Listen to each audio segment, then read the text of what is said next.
Just a quick one. This episode of Pulp Kitchen is brought to you by Noggin HQ. Noggin HQ is a hot new credit referencing agency for Gen Z and millennials. They are revolutionizing the way that credit scoring is done by making it cheaper, simpler, and easier. If you're interested, you're under 30, and you want to start building a better credit score, follow @Noggin HQ now on all social media platforms. Back to the show. I got one which I think is going to ruffle some feathers. Oh, a bad ending of a film. No, this is a film which I think has a good ending. Okay. And I think when I say this, some people might go, how could you? And I think Interstellar has a good ending. I'd agree with that. Thank you. But then I would also, Depends where we start the ending. I want to just say it depends in that film where we start the ending. Yes, because it's okay. So we're talking last 10 minutes, last half an hour. Half an hour. So I would just self-proclaim myself as an Interstellar apologist, not a fanboy. I acknowledge that film for its flaws. Yes, yet I still love it. I think I'm on the same page as you. Right. Interstellar, Christopher Nolan's sweeping sci-fi epic. They have to go far away to through a wormhole to go find the cure for time and gravity. And there's this big moment in Interstellar where people are either really on board or you go, that's ridiculous, I'm not in, okay?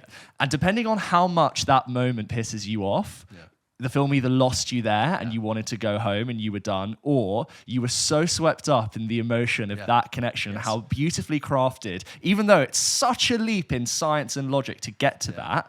I was like, how could anyone not be crying right now? It's so beautifully. At what specific moment is this? The wormhole?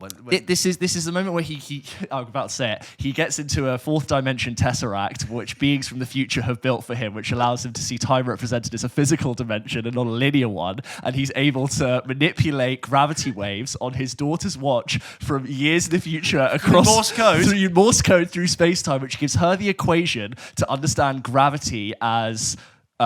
Understand the formula of how to beat gravity, which allows her to be able to travel and pick him up and save humanity, right? That's the best of my memories I can explain it, okay?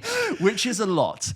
But I've watched the special features for Interstellar and I've heard Christopher Nolan just beautifully talk about how he makes his films. And he told Hans Zimmer that he didn't tell him what the project was. Yeah, he was coming off of Dark Knight Rises, and he said, with this score, all I'm going to say to you is I want you to think big. Like telling Hans Zimmer to think big, it's like, okay, well, what? Yeah, obviously. And he's like, how big? And Nolan's like, big. And you've got this bigger, and also from Nolan, who already makes big films. But you've got this amazing score, which is organ and strings, and you feel like you're literally sitting in a whole orchestra. But the one pulsating part through this whole score is two notes, bum bum bum bum, and it's all about these two things connecting to each other across space and time. And it's this wonderful moment where father-daughter relationship. He abandoned her, and she only realized what he had done later in the future, and he didn't know what he would eventually do and why he'd done it till later. It's really a lot. But there's this moment where the score is reduced to its most simple theme, and it's these 2 points in time that are now reconnecting.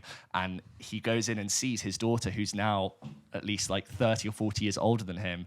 And they hold hands, and she's like, "How did you know I was your ghost?" And she's like, "Because my father told me." And then the score comes in. So he's come back. He's been picked up now. And he sees his grandkids, his great-great-grandchildren. He's come through the Tesseract. He's come through the Tesseract. They've picked him up, and they say, "Your daughter's here." He saved humanity. Yeah, he saves humanity, and his daughter's there, and his daughter is 80 years old. 80 years old, like basically dying on her deathbed. And he goes, and he sees her, and. He says like, she said like, I knew you'd be back. I knew you'd be back. And she says, which is what like you. No, and then he says, how'd you know? She said, because my dad promised me.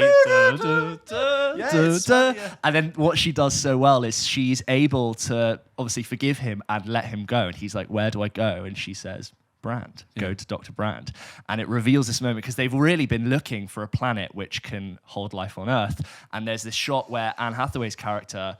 The music is sweeping, and Matthew McConaughey is getting on a ship to go find her, and she takes off her helmet and reveals that she's now found a planet where she can breathe, and that you know that Matthew McConaughey is going to go to that planet to start a new thing. And I just thought it was so well crafted, and the score just sweeps right to the end. It's the way that it cuts between him stealing a spaceship to go find her. Yes, and it follows her walking down the path, and as she does, it just reveals that there's a community there. A little hub where and then she had like the embryos to make enough biodiversity to start a new society. And it just, the music swells, and then it's, Cut. Interstellar. I agree with you. I mean, Yeah. I totally get that the moment he goes through the wormhole and the Tesseract appears, and it's basically like Nolan going, "You want to jump through hoops? I'll give you some fucking hoops to jump through." And it is ridiculous. But the sheer scale, I think the secret ingredient to that whole film is the Hans Zimmer score, like you said. That score is so moving and beautiful. You can listen to it on its own. And the way it starts and the two notes build, and it's even at its biggest point, it's still two notes. There's actually like a 20-second sequence in the score when before he goes through the wormhole, the black hole. Sorry, before he goes through the black hole, that is so sublime that when I just like every time I hear it, I have to stop and listen to it properly. It's just so beautiful.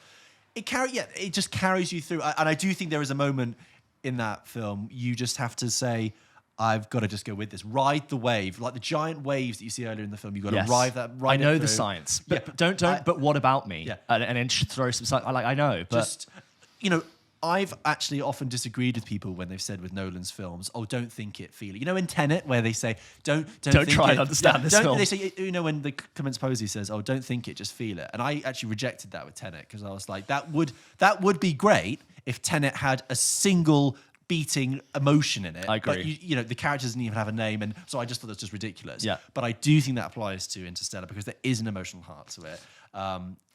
And also I've never seen like the sense of scale like properly portrayed on screen in that way. Yeah. Even like watching 2001, which obviously it takes huge inspiration from like the breathing and the astronaut suit and all of that. But there's that moment, especially if you saw it on a big screen, or ideally IMAX, when their tiny ship crawls across Saturn, and like obviously the wave, and then just making you feel like you are, and like being able to show what relativity, how it could manifest in so many ways is a really cool idea and tricky to do. But yeah, I'm glad you're on the same page. I know a lot of people find that film really annoying. I hear them typing now. As I said, I will defend it for a long time.